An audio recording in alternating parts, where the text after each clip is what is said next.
இப்பொழுது நாம் நேரடியாக தேவனுடைய வார்த்தைக்குள்ளே கடந்து செல்வோம். நம்முடைய மத்தியிலே அருமையான பாஸ்டர் சாமுவேல் ஜெபராஜ் அவர்கள் இருப்பது ரொம்ப சந்தோஷம். நெருக்கமான ஊழியத்தின் மத்தியில் அவர்களை தேவன் வல்லமையாய் பயன்படுத்தி கொண்டிருக்கிறார். உலகம் முழுதும் நம்முடைய நாடு முழுதும் நீங்கள் கன்னியாகுமரி டிஸ்ட்ரிக்டில் பார்த்தீங்கன்னா ஏராளமான கன்வென்ஷன் கூட்டங்கள் இந்த நாட்களிலும் நமக்கு மத்தியில் அவர் வரும்படி தேதி கொடுத்து அவர்கள் இவ்வளோ கஷ்டப்பட்டு இன்றைக்கி ராத்திரி புறப்பட்டு அவர் காலையில் சென்னை பனகுடி போய் காலையில் ஒரு பிரதிஷ்ட ஆராதனை, ஒரு பர்த்டே ஃபங்க்ஷன் முடிச்சுட்டு ஆராதனை நடத்திட்டு தொடர்ந்து மாலை கன்வென்ஷன். இவ்வளோ ஒரு நெருக்கத்தில் அவர் வந்திருப்பது ரொம்ப சந்தோஷம். எல்லா கைகளை தட்டி பாஸ்டர் சாமுவேல் ஜெபராஜ். ஆண்டவர் நல்லவர். இன்னைக்கு கவனிக்க முடியும். அன்போடு கேட்கிற இந்த தெசலோனிக்கே சபை ஆரம்பிச்சு 3 வருஷம் தான் ஆயிருந்துச்சு. அப்போ ஒரு கடிதம் எழுதினார். ஒரு குழந்தை பேச ஆரம்பிச்சு ஒரு கேஜ் போற ஸ்டேஜில் இருக்கிற மாதிரி ஒரு பறவை ரெக்கை முளைத்து பறக்க ஆரம்பிக்கிறது போல இந்த தெசலோனிக்கே சபை இருந்தது. மரணம் ஏற்பட்ட போது கிறிஸ்துவை ஏற்றுக்கொண்டவர்கள், கிறிஸ்துவை நம்பினவர்கள், கிறிஸ்துவை ஆராதித்தவர்கள் மரணம் ஏற்பட்ட போது இவர்கள் உயிர் தொழுவார்களா இல்லையா? அப்படி இயேசு வரும்போது உயிரோடு இருக்கிற நிலைமை என்ன என்று தெரியாது. நீங்கள் ஒவ்வொரு அதிகாரத்திலையும் கடைசி பகுதியில் பார்த்தால் தெரியும். 1ஆம் அதிகாரம் 10ஆம் வசனம், 2ஆம் அதிகாரம் 13ஆம் வசனம், 3ஆம் அதிகாரம் 13ஆம் வசனம், 4ஆம் அதிகாரம் 16, 17, 18, 5ஆம் அதிகாரம் 23ஆம் வசனம், எல்லா வசனத்திலையும் பார்த்தா தெசலோனிக்கே சபைக்கு அவர் இயேசுவின் வருகையை பற்றி எழுதி கொண்டே இருப்பார். ஆண்டவர் நல்லவர். கவனிங்க, குறிப்பா இந்த வசனத்தை லைட்டா சொல்லிட்டு நான் உள்ள வரணும்னு ஆசைப்படுறேன். என்னை கவனிங்க, வேகமா நான் சொல்லி முடிக்க போகிறேன். Listen to me, listen to me. அவர் எழுதுகிறார், கர்த்தர் ஆரவாரத்தோடும் பிரதான தூதனுடைய சத்தத்தோடும் தேவ எக்காலத்தோடும் வானத்திலிருந்து இறங்கி வருவார். கையை உயர்த்தி அல்லேலூயா சொல்லுமா? ஆமென். அப்பொழுது கிறிஸ்துவுக்குள் மரித்தவர்கள் முதலாவது எழுந்திருப்பார்கள். பின்பு அப்படின்னு ஒரு வார்த்தை எழுதியிருக்கு, உயிரோடு இருக்கும் நாமும் இருக்கா? அல்ல, பின்பு உயிரோடுக்கு நாமும் கர்த்தருக்கு எதிர்கொண்டு போக மேகங்களின் மேல் அவரோடு எடுத்துக்கொள்ளப்பட்டு ஆகாயத்தில் இவ்விதமாய் என்றென்றைக்கும் அவரோடு இருப்போம். பின்பு உயிரோடுக்கிற நாமும் எடுத்துக்கொள்ளப்படுவோம். ஒருவேளை நம்முடைய தலைமுறையில் இயேசு வந்தால், மற்ற 24ஆம் அதிகாரத்தை பாருங்க, ரொம்ப அழகா போட்டிருக்கு. ஆண்டவர் அழகா சொன்னார். சொன்னது அவ்வளவு நிறைவேறிச்சு. ஜனத்துக்குரதமாய் ஜனம், ராட்சியத்துக்குரமாய் ராஜ்யம், யுத்தங்கள், பஞ்சங்கள், கொள்ளை நோய்கள், பூமி அதிர்ச்சிகள் நடந்துட்டே இருக்குது. அறிவு பெருத்து போச்சு. அதெல்லாம் சொல்ல நேரம் இல்லை. பாருங்க, 5 இடத்துல பைபிள்ல பார்க்கலாம். இந்த பாலஸ்தீன்ல காசாவுக்கும் இஸ்ரேலுக்கும் நடந்த யுத்தம் பைபிள்ல இருக்கு.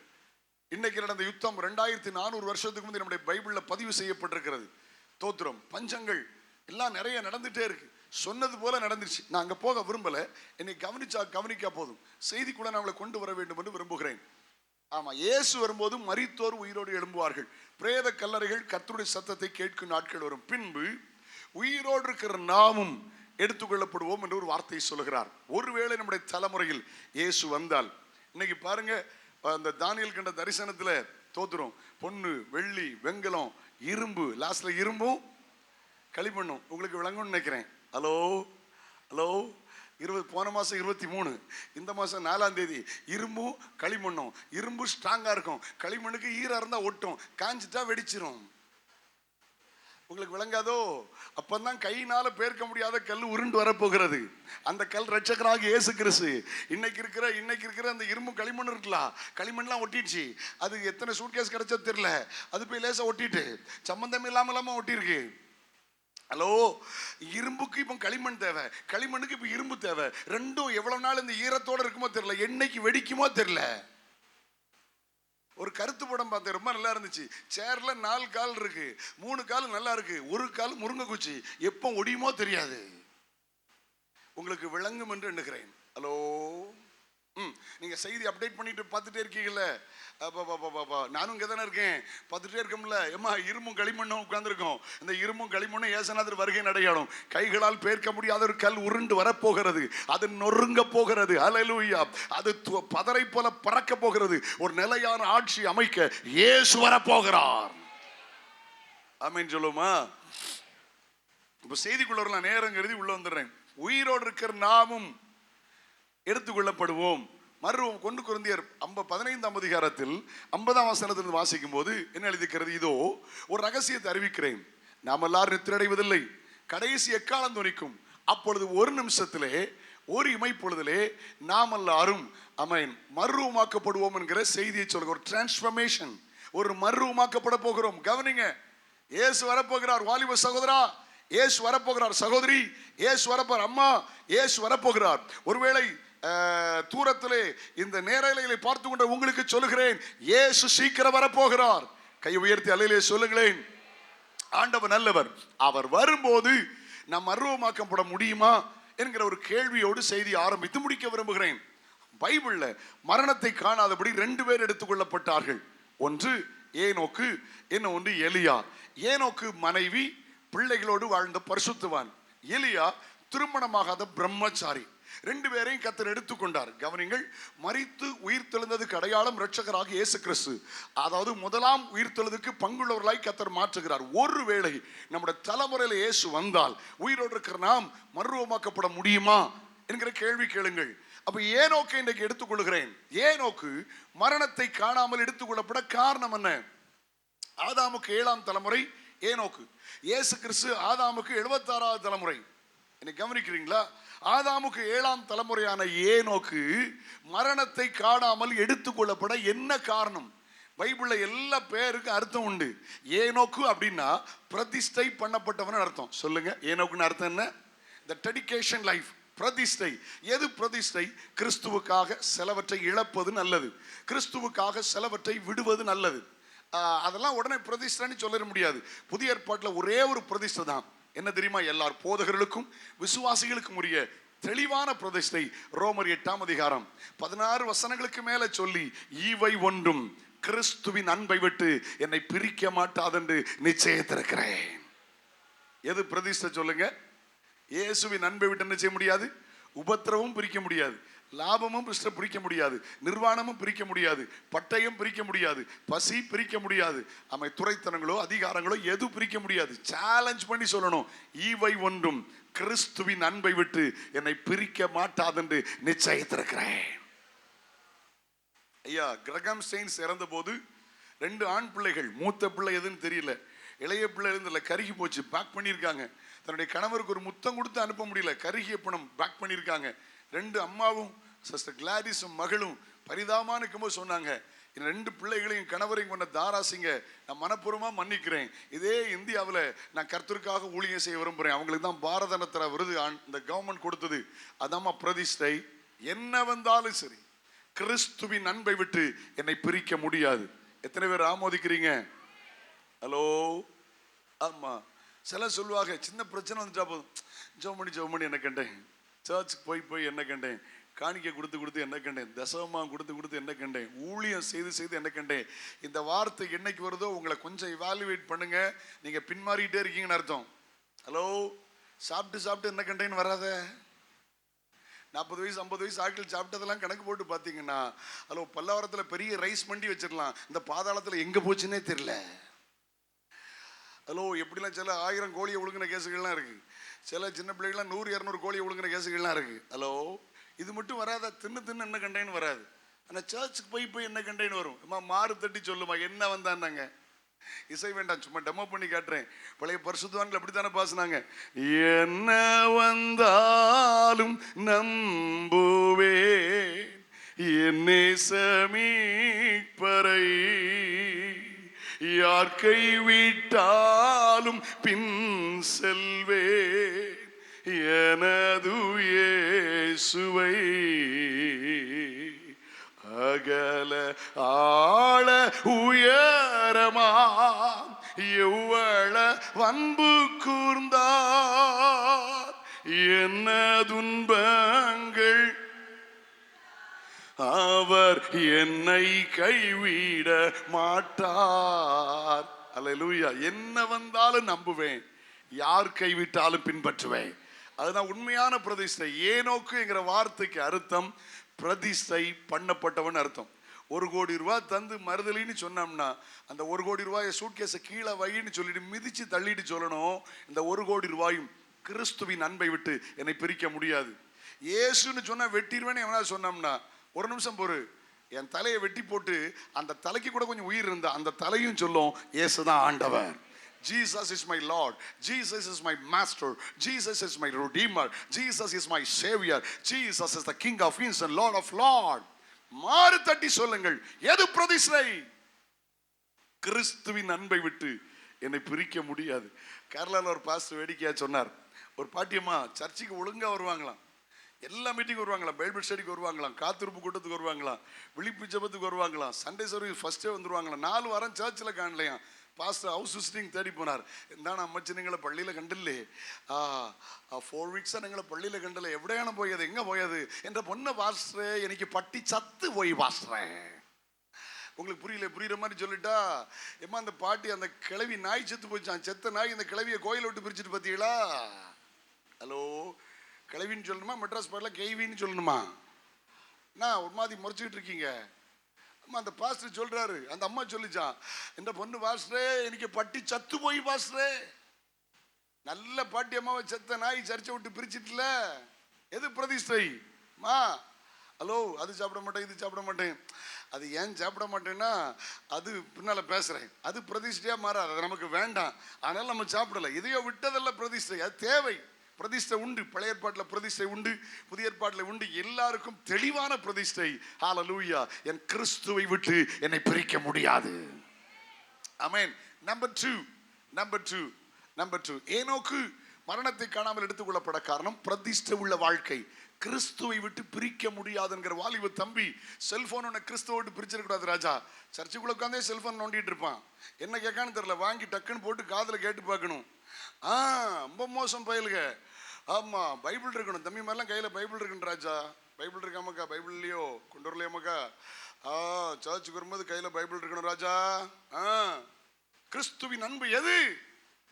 ஆமா, உள்ள உட்கார்ந்துருப்பான், சினிமா பாட்டு கேட்கானான்னு தெரியல, காதுல போட்டு டுமுக்கு டுக்கா டிங்கா டுக்கான்னு இருப்பான். அழிச்சிருந்த தம்பி உன் வாழ்க்கைய. வாலிப தம்பி, எவ்வளோ ஒருத்தி உன்னை கிறிஸ்துவின் அன்பை விட்டு பிரிச்சிடக்கூடாது. துரோகம் பண்ணாத இயேசுநாதருக்கு, உன் அப்பா அம்மாவுக்கு துரோகம் பண்ணாத வாலிப தங்கச்சி, எவனோ உன்னை கிறிஸ்துவின் அன்பை விட்டு பிரிச்சிடக்கூடாது. உன் பரிசுத்தத்தை காத்துக்கொள், உன் ஒழுக்கத்தை காத்துக்கொள், உன் நல் வாழ்க்கையை காத்துக்கொள். மாறு தட்டி சொல்லு, கிறிஸ்துவின் அன்பை விட்டு என்னை பிரிக்க மாட்டாது நிச்சயித்திருக்கிறேன். இதுதான் பிரதிஷ்டை. ஓகே. நம்பர் 2, 23, 24 வாசிக்கும் போது, குறிப்பாக ஆதியாகமத்தின் புஸ்தகம் 5ஆம் அதிகாரம் 24ஆம் வசனத்தை வாசிக்கும் போது, ஏனோக்கு தேவனோடு சஞ்சரித்துக் கொண்டிருக்கையில் காணப்படாமற் போனான். தேவன் அவனை எடுத்துக்கொண்டார், அவன் காணப்படாமற் போனான். தேவனோடு சஞ்சரித்துக் கொண்டுதான். In English Bible, he knew walk with God. அவன் தேவனோடு கூட நடந்தான். யாரோடு நடக்கிறாய்? துன்மார்க்கனை காணும் போது அவனோடு ஒருமித்து நடக்கிறாய். விபச்சாரக்காரரோடு பங்கு இருக்கிறது. walk with God. ஹல்லேலூயா. நீங்க சொல்லுங்க, walk with Jesus. இயேசுவோடு நடக்கணும். ஹல்லேலூயா. சில பாட்டு நல்லா இருக்குல்ல? ஆமென். நடப்பேன் இயேசுவுடன், நடப்பேன் காலமெல்லாம். பழைய காலத்தில் ஒரு பாட்டு அங்கங்கே சர்ச்சில் காலையில் போட்டிருப்பாங்க, 4:30 4:45 போடுவாங்க. நான் ரசித்து கேட்பேன். அதிகாலை எழுப்பி எனக்கு பழக்கம் உண்டு. அதில் பாட தெரியுமா? இருள் நிறைந்த உலகம் அதில் துன்பம் என்னை நெருக்குது ஐயா, நடக்க சொல்லி தாரும் இயேசுவே இயேசுவே. அழகா இருக்குல்ல? ரொம்ப நல்லா இருக்கும். பாடல்லாம் கேட்டால் ரொம்ப இன்ப மகிழ்ச்சியாக இருக்கும். இயேசுவோடு நடக்கணும். ஜெபிக்க ஜெபிக்க, வேதம் வாசிக்க வேதம் வாசிக்க, ஆராதிக்க ஆராதிக்க, நம்மை அறியாமல் இயேசுவோடு வாழ்கிறோம், இயேசுவோடு சஞ்சரிக்கிறோம். பைபிள் எழுதியிருக்கிறது, நோவா தேவனோடு கூட சஞ்சரித்தார், ஏனோக்கு தேவனோடு சஞ்சரித்தார். இயேசுவோடு நடவுங்கள். கிறிஸ்தவன் கிறிஸ்து அல்லாத இன்னொரு நபரோடு நடந்தால் அவனுடைய சுவாபம் உனக்கு வரும். நீ நல்ல பையன், உங்க அப்பா அம்மா பென்றிகாஸ், நீ கஞ்சா பைத்தியத்தோடு நடந்தா நீனும் கஞ்சா பைத்தியமா மாறிடுவ. ஹலோ, உங்க அப்பா அம்மா நல்லவங்க, நீ ரொம்ப நல்லவன். ஆனா திருட்டு பயில நடந்தீங்கன்னா நீனும் திருடனா மாறிடுவ. யாரோட நடக்கிறீங்களோ அவங்கள மாதிரி மாறிடுவீங்க. நீங்க நல்ல ஆவிக்குரிய சபையில் இருக்கீங்க, தவறான உபதேசம் உள்ள ஐக்கியம் வைக்காதுங்க, அவங்களுக்கு வாழ்த்துதல் கூட சொல்லாதுங்க. காரணம், நீங்களும் அவங்கள மாதிரி மாறிடுவீங்க. எனக்கு ஒரு தெரிந்த குடும்பம், அவங்க மருத்துவர், நல்ல ஒரு குடும்பம். எனக்கு பல வருஷத்துக்கு முந்தைய அவங்க ஒரு கடிதம் எழுதியிருந்தாங்க வெளி தேசத்துல இருந்து. என்ன எழுதியிருந்தாங்க தெரியுமா? தம்பி, உங்களுடைய விசிட்டிங் கார்டு என் இதில் இருக்குது, நான் உங்களுக்கு உதவி செய்யணும்னு நினைக்கிறேன், உங்களுக்கு உதவி செய்யணும்னு நினைக்கிறேன். அதனால ஒன்று செய்யுங்க, ஒரு கடிதத்தில் நீங்கள் எனக்கு ஒரு கடிதம் எழுதுங்க, இயேசுவின் நாமத்தில் ஞானஸ்நானம் கொடுக்குறேன்னு ஒரு கடிதம் எழுதுங்க, நான் உங்களுக்கு உதவி செய்ய விரும்புகிறேன். எங்கள் அம்மா அன்னைக்கு உயிரோடு இருந்தாங்க, அவங்ககிட்ட போய் காட்டினேன். அவங்க சொன்னாங்க, வேதத்திலிருந்து தெளிவாக அவங்களுக்கு பதில் எழுதுனாங்க. ஹலோ, எழுதுனேன். பலா சிலார் இப்படி விழுந்து போனார், பிரான்காம் எப்படி விழுந்தார்? இயேசுவின் நாமம் தவறல்ல, ஆனா இயேசுவின் நாமத்தில் கொடுக்கிற ஞானஸ்தானம் தவறு. இது துன்மார்க்க உபதேசம், உங்கள் பணம் அவசியமில்லை என்று எழுதினேன். சமீபத்தில் ரொம்ப நாள் எனக்கு கான்டாக்டே இல்லை. சமீபத்தில் 2 வருடத்துக்கு முன்பதாக ஒரு பெரிய தேவ மனிதனை ஊழியத்துக்கு அழைத்திருந்தேன். அந்த மனிதனை குறித்து விசாரித்தேன். அந்த அம்மா எப்படி இருக்காங்க அப்படின்னு விசாரித்து சொன்னார். வேதனையா சொன்னார். அவங்க வாழ்க்கை கிறிஸ்தவத்தோட போயிடுச்சு. முதல் வீழ்ச்சி அவங்க இயேசுவின் நாமம் என்கிற தவறான உபதேசம். அடுத்த வீழ்ச்சி என்ன தெரியுமா? யெகோவா என்கிற தவறான உபதேசத்துல சிக்கி யூத மார்க்கத்தை தவழி இவர்கள் இஸ்ரவேல்ல போய் செட்டில் ஆயிட்டாங்களாம். 2 வருஷத்துக்கு முந்தைய அந்த கேள்வி, யாரோடு நடக்கிறாய் மா? ஞானஸ்நானம்னா மூழ்கி தான் எடுக்கணும். பிதா குமாரன் பரிசுத்தாவி நாமத்துல தான் மூழ்கி எடுக்கணும். கையை உயர்த்தி அலையிலே சொல்லுங்க. யாராவது வந்து உங்க வீட்டுல தனியா பேசி இயேசுவின் நாமத்தில் ஞானஸ்நானம் எடுன்னா தவறான உபதேசம் என்று விளங்கிக் கொள்ளுங்கள். யாரோடு நடக்கிறீர்கள், யாரோடு ஐக்கியம் வைத்திருக்கிறீர்கள், கவனம். அல்லேலூயா. ஏனோக்கு தேவனோடு சஞ்சரித்துக் கொண்டிருந்தான். சஞ்சரித்துக் கொண்டிருக்கையில் அவன் காணப்படாமற் போனான். தேவனோடு சஞ்சரித்து அவங்க வாழ்க்கை மாறும். உங்களுக்கு புரிய வைக்கட்டுமா? லூக்கா 19ஆம் அதிகாரத்துல சகேயு ஒரு இன்கம் டாக்ஸ் ஆபீசர். அவருக்கு இயேசுநாதர் எப்படிப்பட்டவரோன்னு பார்க்க ஆசை. 4 பேருக்கு முன்னால பார்த்தா கேவலப்படுத்துவானுங்க, இது எதுக்கு வம்புன்னு காட்டத்தி மரத்தில் உட்கார்ந்துட்டார். நான் இஸ்ரவேல் தேசம் சுற்றி பார்ப்பதற்கும் ஒரு ஸ்டடி டூருக்கு நான் என் மனைவி போயிருந்தோம் ஒரு 10 நாட்கள். அப்பொழுது அந்த ஏரியாவில் இன்றைக்கும் அதுபோல ஒரு மரத்தை வைத்திருக்கிறார்கள். இன்றைக்கும் அந்த ஏரியாவில் அது மாதிரி ஒரு மரம் இருக்கு. இவர் அந்த மரத்தில் உட்கார்ந்த ரத்தி எல்லாம் பெருசா இருக்கும். ஓகே, கவனிங்க. ஆமா, 2ஆ பிரிக்கணும். அதாவது இயேசுநாதரை பார்க்கறதுக்கு முந்தைய அவருடைய வாழ்க்கை வேற. பாவியான மனுஷன், சரியா, அநியாயமா சம்பாத்தியம் பண்ணவர், அப்படித்தான் வாழ்ந்தார். இயேசுவை பார்த்த போது சொன்னார், சகைவே சீக்கிரமா கீழே இறங்கி வா, இன்னைக்கு நம்ம வீட்டில் தங்குறோம்னார். கவனிங்க, முதல்ல இயேசு கண்டார், 2வது இயேசு அழைத்தார், 3வது சகைவு இயேசுவின் வார்த்தைக்கு கீழ்ப்படிந்தார், 4வது சகைவு இயேசுவோடு கூட நடந்தார். Walk with Jesus. இயேசுவோடு நடக்க ஆரம்பிச்ச உடனே அவர் உடனே சொல்ல, ஆண்டவரே நான் பாவியான மனுஷன், இயேசுவோடு நடக்க ஆரம்பிச்சா வாழ்க்கை மாறும். எல்லாரும் இங்கே தான் இருக்கீங்களாமா? இயேசுவோடு நடக்க ஆரம்பிச்சா வாழ்க்கை மாறும். ஆமேன்னு சொல்லுங்க. உடனே சொல்ல, ஆண்டவரே என் ஆசையில பாதி இலைகளை கொடுத்துறேன். முத்தி முன்னால இருந்தது கெடுக்கிற புத்தி, இப்ப வந்தது கொடுக்கிற புத்தி. என்ன ஒண்ணு பேச மாட்டேங்க. முன்னால என்ன புத்தி? யார்ட்டையாவது அநியாயமா வாங்கியிருந்தா, பழைய வாழ்க்கை என்ன அநியாயமா வாங்கினது, இப்ப சொல்லார் நாலத்தனையா கொடுக்குறேங்கிறார். ஹலோ, பாதிய ஏழைகள் கொடுத்துறேங்கிறார். எனக்கு ஒண்ணு புரிஞ்சுது. அப்ப இயேசுவோடு நடக்க ஆரம்பிச்சா சுவாபம் மாறுதுங்க. எனக்கு ஒரு சிரிப்பு வந்துட்டு. கவனிங்க, பைபிள லேவியர் ஆகமத்தில் படிச்சு பார்த்தீங்கன்னா தெரியும். ஆமா, 4 பங்கு திருடி ஆட்டை சாப்பிட்டுட்டா, திருடி மாட்டை சாப்பிட்டுட்டா, ஆடை சாப்பிட்டா 4 பங்கு திருப்பி கொடுக்கணும், மாட்டை சாப்பிட்டா 5 பங்கு திருப்பி கொடுக்கணும். லேவியர் ஆகமத்தில் 22 அங்கே எல்லாம் வாசிக்கிறோம். அப்படின்னா ஆண்டவரே அநியாயமா வாங்கியிருந்தா 4 பங்கு திருப்பி தரோம்னா நம்ம ஆளு சகை யார் தெரியுமா? ஆட்டுக்கிழவாணி. எல்லாம் கத்தாரிக்க ரொம்ப கோவப்படுறீங்களே. நான் பைபிள சொன்னேன்.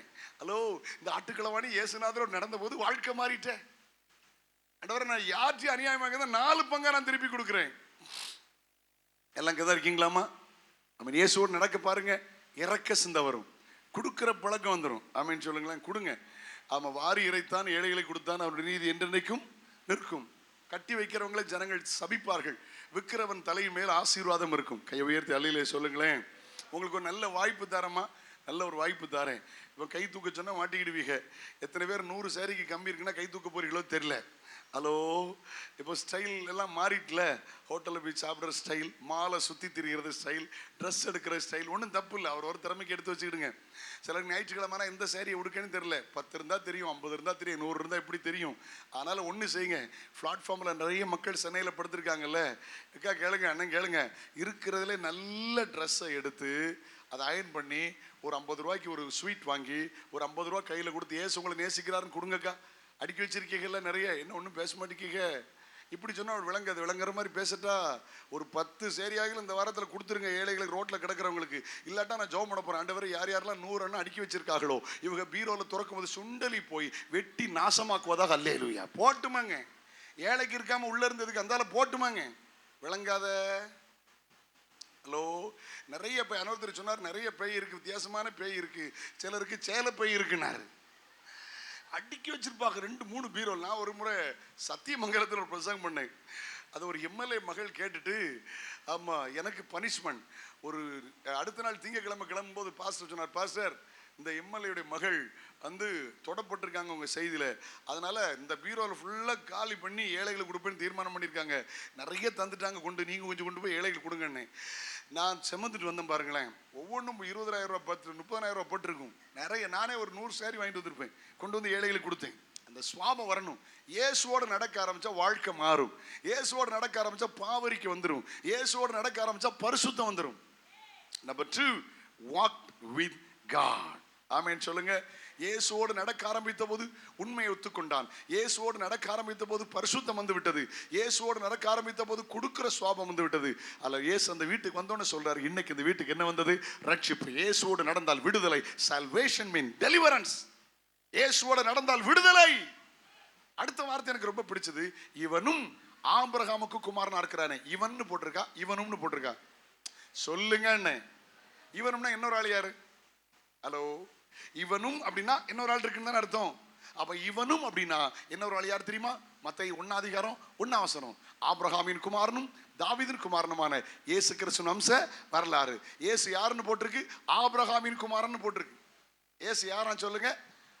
ஆபிரகாமின் குமாரனா. அப்படின்னு அர்த்தம் என்ன தெரியுமா?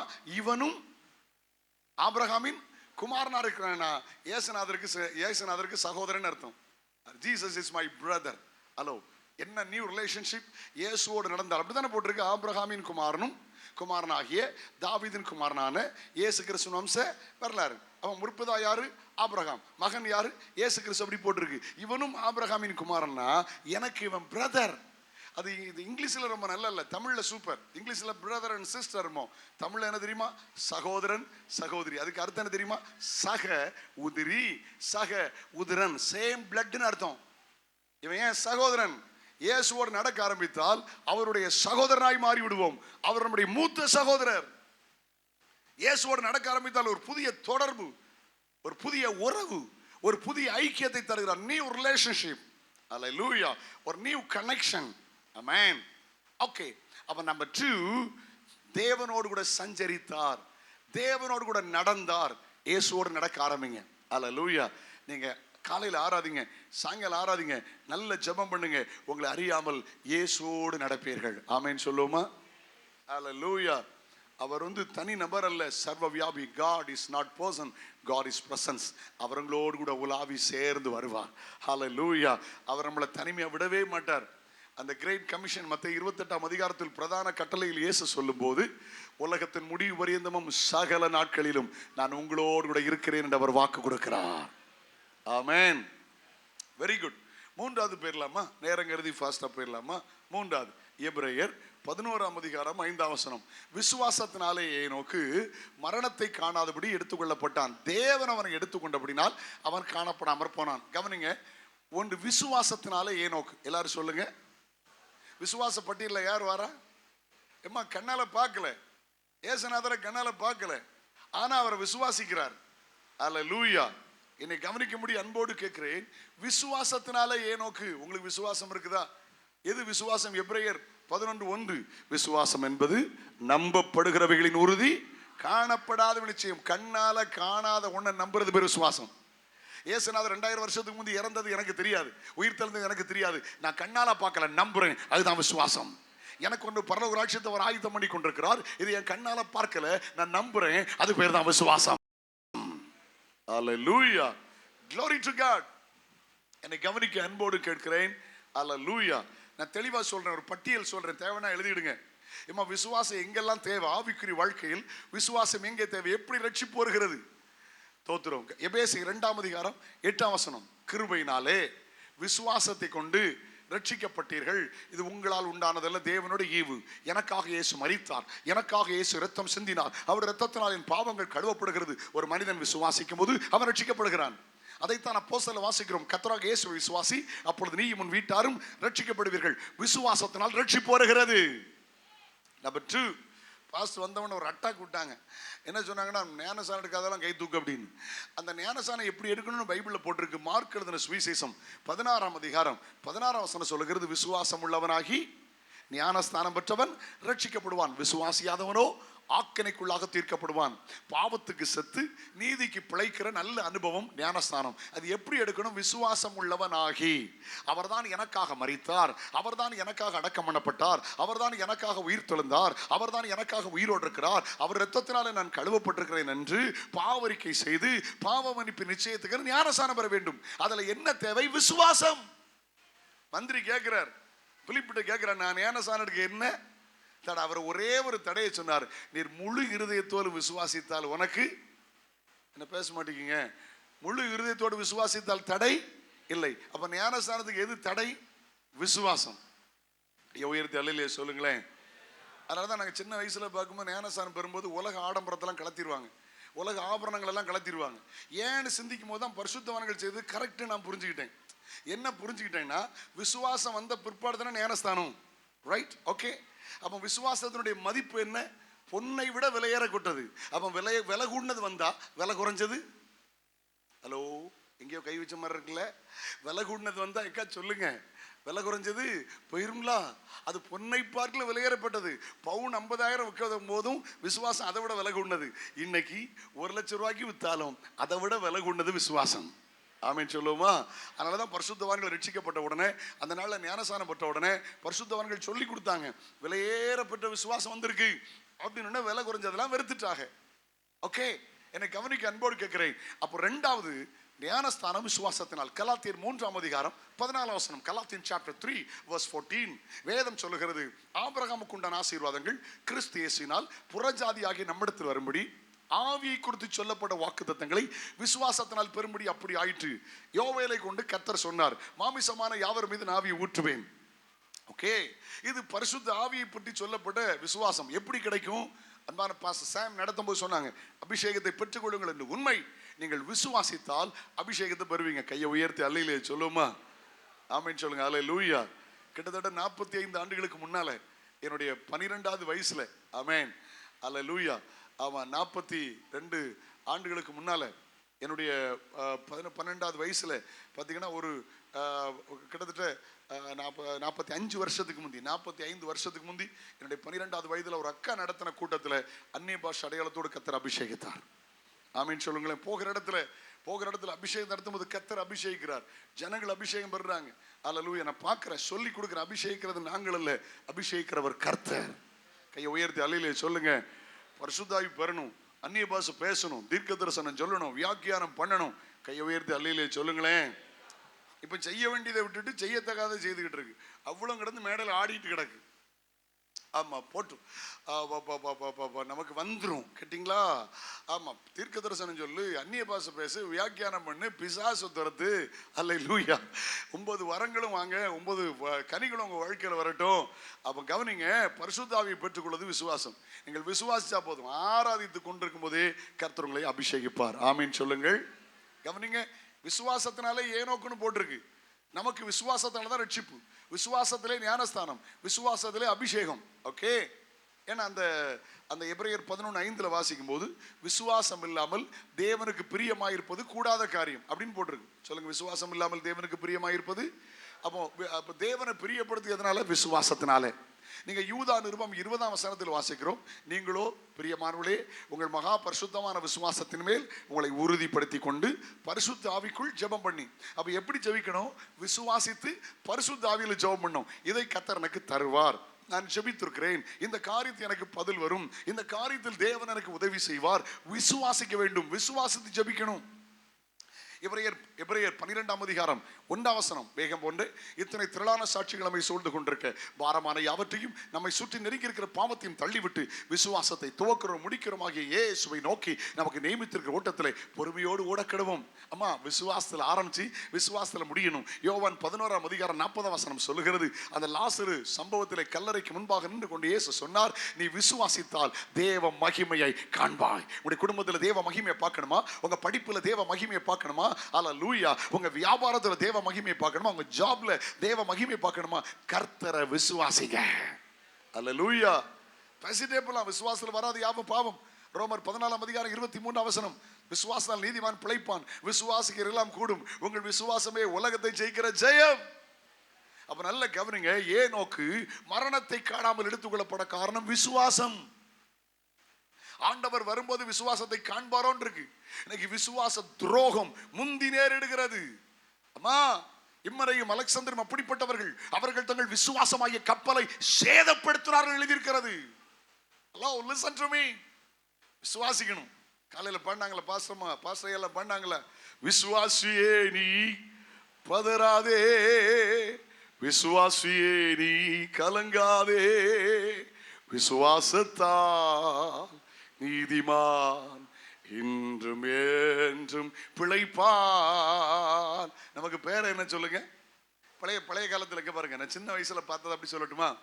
பெந்தகோஸ்தே சபைக்கு பேர் என்ன தெரியுமா? ஃப்ரைத்தோம். இன்னொரு வார்த்தை சொல்லுங்க, ஜெபப்பறைம்பாங்க, ஜெப வீடும்பாங்க. அந்த பெண்டிகாஸ்டல் மேரேஜ் என்ன சொல்லுமா? விசுவாச கல்யாணம்பாங்க. ஹலோ, ஊழியக்காரங்களை பார்த்து என்ன சொல்லுவோம்? விசுவாச வீட்டாரும்பாங்க. அந்த வார்த்தையை ஆட் பண்ணிக்கிட்டே இருப்பாங்க. விசுவாச கல்யாணம், விசுவாச வீட்டார், விசுவாச சர்ச்சி, ஃபெய்த்தோம், அப்படித்தான் பேசினாங்க. ஆண்டவர் நல்லவர். இயேசுவும் அதைத்தான் சொல்லுகிறார்.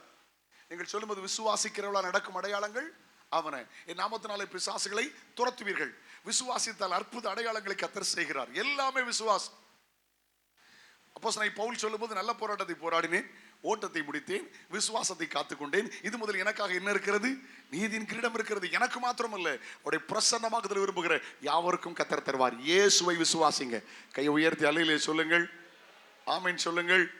ஊழியரை கனம் பண்ணுங்கள், விசுவாசிகளை கனம் பண்ணுங்கள், சுவிசேஷர்களை கனம் பண்ணுங்கள். ஆனா விசுவாசிக்க வேண்டியது கர்த்தரை. ஆமென் சொல்லுங்க பார்க்கலாம். உங்கள் விசுவாசம் கர்த்தர் மேல இருக்கட்டும். ஏசுநாதர் சொந்த ஊர்ல அற்புத அடையாளம் செய்ய முடியல. ஏன் தெரியுமா? அவளை விசுவாசிக்கல.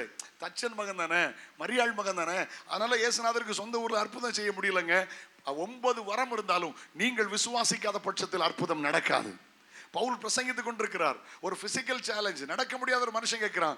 அவனுக்குள் ரட்சிப்பு கேட்ட விசுவாசம் வந்த போது அவன் எழும்பி நடக்கிறான். இந்த ராத்திரி பலகீனத்தோடு கூட நீங்கள் இருக்கலாம். இந்த வார்த்தையை கேட்கும் போதே கர்த்தர் உங்களை சுகமாக்க முடியும். அவர் யார் தெரியுமா? சுகமாக்குகிறவர். அவர் யெகோவா ராஃபா. வசனத்தை அனுப்பி அவர் குணமாக்குவார். அல்லேலூயா. மருந்து தவறல்ல, மருத்துவம் தவறல்ல, நல்லதுதான். ஆனா மருந்தும் கைவிடும், மருத்துவமும் கைவிடும். ரைட்? அது பாவம் அல்ல. ஆனா நான் சின்ன வயசுல, எனக்கு 17 வயசுல எங்க அம்மாவுக்கு கேன்சர், பெரிய கட்டி, கண்டமாலன்னு சொல்லுவாங்க. 1 வருஷம் எங்க அம்மா படுக்க. அந்த பழைய காலத்து பரிசுத்த வரங்கள் சொல்லி கொடுத்துருக்காங்க. ஆமா, விசுவாசிச்சா போதும் ஏசு அற்புதம் செய்வார். எண்ணெய் போட்டே சோமாச்சு. 1 வருஷத்துல ஒரு பொட்டி போச்சு, அதுல தழும்பு மட்டும் தான் இருந்துச்சு. 92 ஆண்டுகள் வரைக்கும் என்னோடு கூட எங்க அம்மா பயணித்தாங்க. கண்ணு தெரியாம போயிடுச்சு. நான் போய் எங்க அம்மாட்ட எவ்வளவோ கெஞ்சினேன், காட்ராக்ட் பண்ணிடுவோம். அவன் சொன்னாங்க, இல்லை நான் தப்பு பாவம்னு சொல்லலை, என் விசுவாசத்தை நீ பரிசோதிக்காத, பைபிளை நிறைய படிச்சுட்டேன், நல்லா ஆராதிச்சிட்டேன், அப்படி போயிடுறேன். நல்ல சாப்பாட்டில் ஒன்றும் இல்லை, கஷ்டம் வறுமை. ஆனால் 92 வயது வரை, நல்ல முதிர் வயது வரை எங்களுக்காக ஜெபிக்க எங்கள் அம்மாவை கர்த்தர் உயிரோடு தந்தார். தெய்வீக சுகத்துக்கு நான் தலை வணங்குறேன். ஹலோ அம்மா, மருந்து எல்லாம் தப்பு கிடையாது, ஆனால் கைவிடும், தோத்துரும். ஆனால் இயேசு கைவிட மாட்டார். Jesus never fails. ஆமென் சொல்லுங்க. Hallelujah. Praise the Lord. Number 1 ஏனோக்கு அப்படின்னா தேவனோடு நடக்கிற அனுபவம், சஞ்சரித்த வாழ்க்கை, ஆண்டவரோடு நடக்க பழகுங்கள். நம்பர் 2 ஏனோக்குங்கிற வார்த்தைக்கு அர்த்தம் பிரதிஷ்டை பண்ணப்பட்டவன். ஆமென். இயேசுவோடு வாழ்கிற ஒரு பிரதிஷ்டை அவசியம். நம்பர் 3 விசுவாசத்தினாலே ஏனோக்கு. நம்பர் 4 அந்த அந்த 11:5 பாருங்க, விசுவாசத்தினாலே ஏனோக்கு மரணத்தை காணாதபடி எடுத்துக்கொள்ளப்பட்டான், தேவன் அவனை எடுத்துக்கொண்டபடினால் காணப்படாமற்பனான். அது முடியல அந்த வசனம். அவன் எடுத்துக்கொள்ளப்படுறதுக்கு முன்னால தேவனுக்கு பிரியமானவன் என்று சாட்சி. என்ன ஒன்றும் பேச மாட்டேங்கிங்க? சாட்சி சத்தமா சொல்லுங்களேன். இயேசுவின் நாமத்தில் வாய்கள் திறப்பதாக. ரைட் நவ் சாட்சி. அப்படியே அமைதி ஆயிட்டீங்களே. உங்க அமைதியை சாட்சின்னு ஒண்ணு இப்போ நிறைய காட்சியா தான் இருக்கு, சாட்சி இல்லை. சொல்லுங்க ஏமா, காட்சியா வாழுங்கன்னு சொல்லல, சாட்சியா வாழ சொல்லியிருக்காரு. ஆமீன் சொல்லுங்க. கிறிஸ்தவ வாழ்க்கை அருவி 2வது, நிருபி அது முதல்ல. அல்லேலூயா. காட்சி அல்ல, சாட்சி. தேவனுக்கு பிரியமானவன் என்று சாட்சி பெற்றான். அமைதி ஆயிட்டீங்க. உங்க அமைதியை பார்த்தோன்னு வசனம் ஞாபகம் வந்துச்சு. வெளிப்படுத்தல் 8:1 பரலோகத்தில் ஒரு முத்திரை உடைக்கப்பட்டது, ஏறக்குறைய அமைதல் உண்டாயிற்று. உங்கள் 3வது நாள் கன்வென்ஷனில் பரலோக சாயல் வெளிப்பட்டதுக்காக கர்த்தரை தோத்திருக்கிறேன். வேலை செய்கிற இடத்துல உன் சாட்சியை பாதுகாத்துக்க. கல்லூரி படிக்கிறதுல ஒரு சாட்சி பாதுகாத்துக்கிடுங்க. குடும்ப வாழ்க்கையில சாட்சி பாதுகாத்துக்கிடுங்க. ஒரு பையன்கிட்ட கேட்டா ஒரு பையன் சொன்னாடே உங்க அப்பா எப்படிடா? எங்க அப்பா வந்து சர்ச்சில் ஏஞ்சல் மாதிரி இருப்பார், வீட்டில் டெவில் மாதிரி இருப்பார் அண்ணா. ஹலோ, ஆமா. இன்னொரு அம்மாட்ட கேட்டு உங்க ஹஸ்பண்ட் எப்படின்னா, அது சர்ச்சில் ஜென்டில் மேனா இருப்பார், வீட்டில் டாஃபர் மேனா இருக்காங்க. நம்ம சாட்சி எப்படி இருக்கு? ஹலோ, நம்ம சாட்சியை காத்துக்கணும். ஆண்டவர் சொன்னார், ஆண்டவருடைய வார்த்தை சொல்லுகிறது, எனக்கு ஆபிரகாம் எனக்கு சிநேகிதன்கிறார், லாசர் எனக்கு சிநேகிதன்கிறார், தானியேலை பார்த்து சொல்லார் பிரியமான புருஷனாகி தானியேலேங்கிறார்.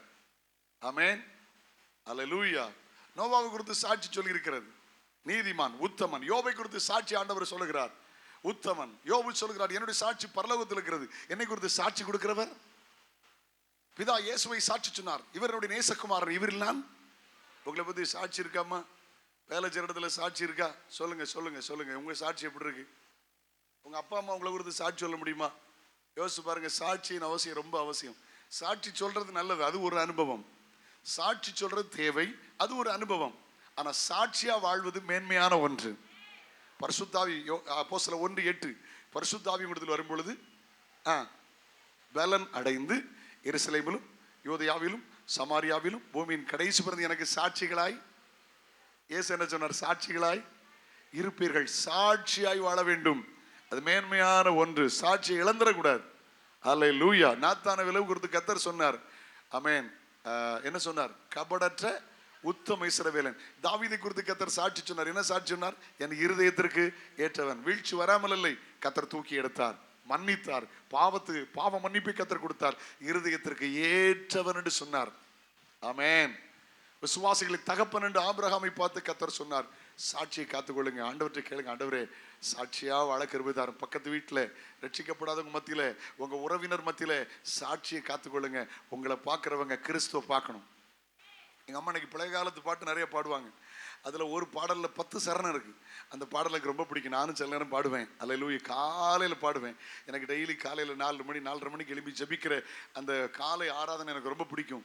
அதுல அந்த பாடல்ல ஒரு வார்த்தையில அல்லேலூயா, என்னை காண்போர் உம்மை காண உம் சாயல் என்னில் வேண்டும், தந்திடுவீர் தாழ்மையையும் பொறுமையுடன் அன்புமாக வாழ்த்துகிறேன் இயேசு ராஜா, வாழ்த்துகிறேன் இக்காலையில். அந்த வார்த்தை நீ ரொம்ப தொடும். சில நேரம் அழுதுருவேன். என்னை காண்போர் உம்மை காண உம் சாயல் என்னில் வேண்டும். உங்களை பார்த்தவங்க கேட்கணும், கிறிஸ்தவங்களான்னு கேட்கணும். என் நண்பர் ஒருத்தர் சொன்ன சாட்சி. சென்னை மாதிரி ஒரு முக்கியமான ரயில்வே ஸ்டேஷன்ல ஒரு தம்பி கொய்யாப்பழ வியாபாரம் பண்ணிட்டு இருந்தான். சரியா? சின்ன பையன் பாவம். அவன் வந்து இந்த பிளாட்ஃபார்மில் ட்ரெயின் வந்தா அடுத்த பிளாட்ஃபார்ம் போடும். அப்படியே ஏறி போறதுக்கு அவனுக்கு கஷ்டம். இறங்கி அப்படி தலையில தூக்கும் போது கூட கீழே விழுந்துச்சு பாவம். அதுல நூற்றுக்கணக்கான மக்கள் போறாங்க, யாருமே கண்டுக்கல. என் நண்பர் சொன்ன சாட்சி. அவர் கூட நின்று அந்த கொய்யாப்பழத்தெல்லாம் எடுத்து கழுவி எல்லாம் மண்ணாயிட்டு தொடச்சி அவனை தூக்கி விட்டோன்னு சொன்ன. சார் நீங்க இந்த இயேசு சாமியை கும்பிடுவீங்களா அந்த ஆளான்னு கேட்டான். உங்களுக்கு விளங்கலையோ? நல்ல காரியம் விளங்காத. நூற்றுக்கணக்கான மக்கள் பாஸ் பண்ணி போறான். உன் பிரச்சனை என்னோடரா, என் பிரச்சனை என்னோடரா. ஹலோ. ஆனா இவர் ஊழியக்காரர் இந்த கொய்யாப்பழத்தெல்லாம் கழுவி அவன் தலையில தூக்கி விட்டோன்னு சொன்னான். சார் இந்த இயேசு சாமி கும்பிடுவாங்களே அந்த ஆளுங்களா நீங்க? அப்போ அவன் சின்ன பையனுக்கு தெரியுது, என் உபத்திரவத்துல எனக்கு இப்படி ஹெல்ப் பண்ணணும்னா அவன் கிறிஸ்தவன் தான் செய்வான். நம்முடைய சாட்சி எப்படி இருக்கு? அல்லேலூயா. சாட்சி உள்ள வாழ்க்கை வாழுங்க. சாட்சி உள்ள வாழ்க்கை வாழுங்க. கத்தனை அரசு அதிகாரிகள் இருக்கு, 5 பைசா லஞ்சம் வாங்காதுங்க. ஹலோ, பரிதானத்தை வெறுத்துருங்க. உள்ளது போதுன்னு நினைங்க. எத்தனை பேருக்கு வேலை கிடைக்கலையே, உங்களுக்கு அரசு வேலை தந்துடல, 5 பைசா லஞ்சம் வாங்காதுங்க. வசனம் கடினமா சொல்லுது. லஞ்சம் வாங்கினா பரிதானம் வாங்குறவருடைய கண்களை நதியின் காகம் பிடிங்குதுங்கம்மா. அப்படின்னா லஞ்சம் வாங்குறவனுடைய முறிவு மரணம் பரிதாபமா. ஹலோ, பைபிள் வசனத்தை சொல்லுங்க. நான் பயப்பட மாட்டேன்ல. ஏன் நம்ம பயப்படணும்? லஞ்சம் வாங்க கூடாது. அவங்க சொல்லணும், உண்மையான அதிகாரி, ஒரு நேர்மையான அதிகாரி 5 பைசா லஞ்சம் வாங்க மாட்டோம். நீங்க பார்த்துட்டு இருக்கீங்களா? ஆன்லைன்ல நீங்க எந்த துறையில இருந்தாலும் சரி, வருவாயில இருந்தாலும் சும்மா தான் இருக்கணும். துறையே வருவாய், நல்ல பேர் வச்சிருக்காங்க. அந்த பேரை மாத்தினா நல்லா இருக்கும். ஹலோ, அந்த துறைக்கு வேற பேர் மாத்தணும். வருவாய்த்துறைன்னு வச்சதுதான் குழப்பமானு தெரியல. கீழே இருந்து மேல வர காசு தான். ஒருத்தர் சொல்றாரு, பாஸ்டர் கருவறையிலிருந்து கல்லறை வரைக்கும் சில்லறை தேவைங்காரு. எப்படியா? கருவறையிலிருந்து கல்லறை வரைக்கும் சில்லறை தேவையா? இவங்களே போட்டு வச்சுட்டாங்க. தனிப்பட்டாக்கு இவ்வளவுடா, கூட்டுப்பட்டாக்கு இவ்வளவுடா. அப்பா அரசாங்கத்தில் இது போட்டிருக்கா? பைலால அது இருக்கா? ரொம்ப அசிங்கமா இருக்குல்ல. தேவ பிள்ளைகள் சாட்சியா வரணும். 5 பைசா லஞ்சம் வாங்கக்கூடாது. நீங்க 1000 ரூபாய் லஞ்சம் வாங்கினீங்கன்னா 10,000 ரூபாய் இழப்பீங்க. எழுதி வச்சுக்கிடுங்க என் பேரை சொல்லி. 1 லட்ச ரூபா லஞ்சம் வாங்கினு வச்சிருக்கலாம், 10 லட்சத்துக்கு இழப்பீங்க. அதில் உண்மை உள்ளவர்களாக இருங்க. கர்த்தர் உண்மை உள்ளவர்களாக இருப்பீர்கள் என்று நம்பிதான் இந்த வேலையை கர்த்தர் உங்களுக்கு தந்திருக்கிறார். சாட்சியாய் வாழுங்கள். கையை உயர்த்தி ஆண்டவருக்கு மகிமை அல்லேலூயா சொல்லுங்க. Glory to God. Amen. Number 1, தேவனோடு வாழ்கிற வாழ்க்கை, பிரதிஷ்டை உள்ள வாழ்க்கை. Number 2, தேவனோடு சஞ்சரிக்கிற நடக்கிற அனுபவம். Number 3, விசுவாசம் உள்ள அனுபவம். Number 4, தேவனுக்கு பிரியமா இருக்கிற அனுபவம். அடுத்தல பாருங்க, பிரியமானவன் என்று அவன் சாட்சிப்பட்டான். யாருக்கு பிரியமானவன்? உலகத்தை பிரியப்படுத்தணும் அல்ல, தேவனுக்கு பிரியமானவன் என்று சாட்சிப்பட்டான். ஒரே ஒரு வார்த்தை சொல்லி நம்ம ஜெபத்துக்குள்ள போயிடலாமா? ஒரே ஒரு வார்த்தை சொல்லி ஜெபத்துக்குள்ள போயிடலாம். யூதா நிருபத்தை வாசிங்க. அதுல 14-15 வசனங்களை வாசிக்கும் போது, ஆதாமுக்கு 7ஆம் தலைமுறையான ஏனோக்கும் அவர்களை குறித்து, இதோ எல்லாருக்கும் நியாய தீர்ப்பு கொடுக்கிறதற்கும் அவர்களில் அவபக்தி உள்ளவர்கள் யாவரும் அவபக்தியாய் பேசின, அவபக்தியாய் செய்து வந்த கடின அவபக்தியான கிரியைகள் நிமித்தமும் 15 தமக்கு விரோதமாய் அவபக்தியாய் பேசின பாவிகள் பேசின கடின வார்த்தைகள் நிமித்தமும் அவர்களை கண்டிக்கிறதற்கும் 1000 பரிசுத்தவான்களோடு கர்த்தர் வருகிறார்னு முன் அறிவித்தார். எத்தனை பேர் நீங்க புரிஞ்சுக்கிட்டு போறீங்களோ தெரியல. ஆதாம் 7ஆம் தலைமுறை, இயேசு கிறிஸ்து 76வது தலைமுறை. இயேசு மனுஷகுமாரனாய் வருகிறதையும் தாண்டி ரகசியமாய் வரப்போகிறார். பைபிள் இருக்கு. இதோ ஒரு ரகசியத்தை உங்களுக்கு அறிவிக்கிறேன், நாம் எல்லாம் துறடைவதில்லை, கடைசி காலம் வரைக்கும் ஒரு நிமிஷத்திலே ஒருமைப்படு நம்ம எல்லாரும் மறுரூபமாக்கப்படுவோம். அவர் சபை எடுத்துக்கொள்ள போகிறார். ரகசிய வருகையில தேவதூதரோடு ரட்சிக்கப்பட்டு ஞானஸ்நானம் பெற்று அபிஷேகம் பெற்று வேறுபட்டு கரை திரை பிழை இல்லாத ஒரு சபை எடுத்துக்கொள்ளப்படும். எடுத்துக்கொள்ளப்பட்ட சபை 7 ஆண்டுகள் மத்திய ஆகாயத்தில் இருக்கும். பூமியிலே 3 ஆண்டு உபத்திரவ காலம், 3 ஆண்டு மகா உபத்திரவ காலம். அந்த 7 வருஷத்துக்கு பிற்பாடு எடுத்துக்கொள்ளப்பட்ட பரிசுத்தவான்களோடு அவர் வருவார். எதை சொல்லுகிறார்? இயேசு மனுஷகுமாரனாய் வருகிறதையும் தாண்டி, ரகசிய வருகையில் சபை எடுத்துக்கொள்ள வருகிறதையும் தாண்டி, ஹலோ, கடைசியாய் அவர் எதை பத்தி பேசுறார் தெரியுமா? பகிரங்க வருகையில் இயேசு வரப்போகிறார். அந்த எவ்வளவு எதிர்பார்ப்பு தெரியுமா? மரணத்தை காணாமல் ஏனோக்கு எடுத்துக்கொள்ளப்பட காரணம் இயேசுவின் வருகையை பற்றிய எதிர்பார்ப்பு. எத்தனை பேருக்கு அந்த எதிர்பார்ப்பு இருக்குது? கர்த்தருக்கு ஸ்தோத்திரம். கை உயர்த்தி அல்லேலூயா சொல்லுங்க பார்க்கலாம். ஆதி சபையில நெருக்கங்கள் பாடுகள் இருந்த போது ஆங்கில பைபிள்ல படிச்சா தெரியும், மாரநாதா அப்படின்னு சொன்னாங்க. அனத்தமா மாரநாதா அப்படின்னு ஒரு வார்த்தை வாசிக்கலாம். அவங்க ரகசியமா சொன்னாங்க, இயேசு சீக்கிரம் வருகிறார், இயேசு சீக்கிரம் வருகிறார். உங்களுக்கு எண்ணம் அப்படி இருக்கட்டும். ரட்சிக்கப்படலையா? இயேசுவை நம்புங்க, உங்க பாவத்தை அறிக்கையிடுங்க, மனம் திரும்பி இயேசுவை ஏற்றுக்கொள்ளுங்க. ஞானஸ்நானம் பெறலையா? இந்த ராத்திரி உங்கள் வாழ்க்கையை அர்ப்பணிங்கள். வாலிப தங்கச்சி, 10 வயசாயிட்ட 15 வயசாயிட்ட தம்பி, ஞானஸ்நானம் பற்றிய ராஜா, தேவனோடு உடன்படிக்கை பண்ணிட்டியா? டியர் பிரதர் அண்ட் சிஸ்டர், நாட்களை தள்ளி போடாத. ஜலத்தினாலும் ஆவியினாலும் பிரபாவிட்டால் இந்த தேவனுடைய ராட்சியத்தில் பிரவேசிக்க முடியாது. இன்றைய ரட்சணி நாள், இன்றைய அனுக்கிரகத்தின் காலம். உங்கள் வாழ்வை இயேசுவுக்கு அர்ப்பணிங்கள். 3 அபிஷேகம் பெற்று அந்நிய பாஷை அடையாளத்தோடு கர்த்தரை ஆராதிங்கள். ஒரு பரிசுத்தமான வாழ்க்கை வாழுங்கள், வேறுபட்டு செய்வீங்கள். அவர் ஏனோக்குக்கு மாத்திரமல்ல, உங்களுக்கும் தேவன். அவர் வரப்போகிறார். ஆரவாரத்தோடும் பிரதானத்தோடு சத்தத்தோடும் தேவ எக்காலத்தோடும் வானத்திலிருந்து இறங்கி வருவார். கிறிஸ்துவுக்குள் மரித்தவர்கள் முதலாவது எழுந்திருப்பார்கள், பின்பு உயிரோடு நாமும் எடுத்துக்கொள்ளப்பட போகிறோம். அந்த பட்டியலில் ஏன் நம்ம வரக்கூடாது? ஜெபம் பண்ணலாமா? கண்ணில் மூடலாமா? எழுப்பி நிற்பீங்களா? அல்லேலூயா. எல்லாரும் எழுப்பி நிற்போமா? Thank you Lord. 2 நிமிஷம் ஜெபம் பண்ணுவோம். அல்லேலூயா. ஒரு சில நிமிடங்கள் ஆண்டவர் நோக்கி பார்ப்போம். அதில் நல்ல வார்த்தைகளை கேட்டோம். ஆமாம், எல்லாரும் எழும்புங்கம்மா. ஐயா எழும்புங்க. ரொம்ப நேரம் ஆகலை, உங்களுக்கு எல்லா ஆயத்தங்களும் செய்திருக்கிறாங்க. கலைந்து செல்ல வேண்டாம். ஜெபம் பண்ணுவோம். ஒப்பு கொடுத்து ஜெபம் பண்ணுங்க. அம்மா, இயேசு வரப்போகிறார், இயேசு சீக்கிரம் வரப்போகிறார். இவைகளை சாட்சி அறிவிக்கிறவர் மெய்யாகவே நான் சீக்கிரமாய் வருகிறேன் என்கிறார். நீங்க சொல்லணும், ஆமேன். கர்த்தராகி இயேசுவே வாரும். அல்லேலூயா, அல்லேலூயா. எல்லாரும் ஜெபம் பண்ணுங்க. அல்லேலூயா. மாரநாதா, அல்லேலூயா. மாரநாதா, அல்லேலூயா. மாரநாதா, அல்லேலூயா. மாரநாதா, அல்லேலூயா. கைத்தட்டி சேர்ந்து நல்ல கைத்தட்டி உற்சாகமா சேர்ந்து பாடுங்களேன். மாரநாதா, அல்லேலூயா. மாரநாதா, அல்லேலூயா. மாரநாதா அல்லேலூயா, மாரநாதா அல்லேலூயா. இயேசுவின் இரண்டாம் வருகை அதிவேகமாய் வருதே. இயேசுவின் இரண்டாம் வருகை அதிவேகமாய்.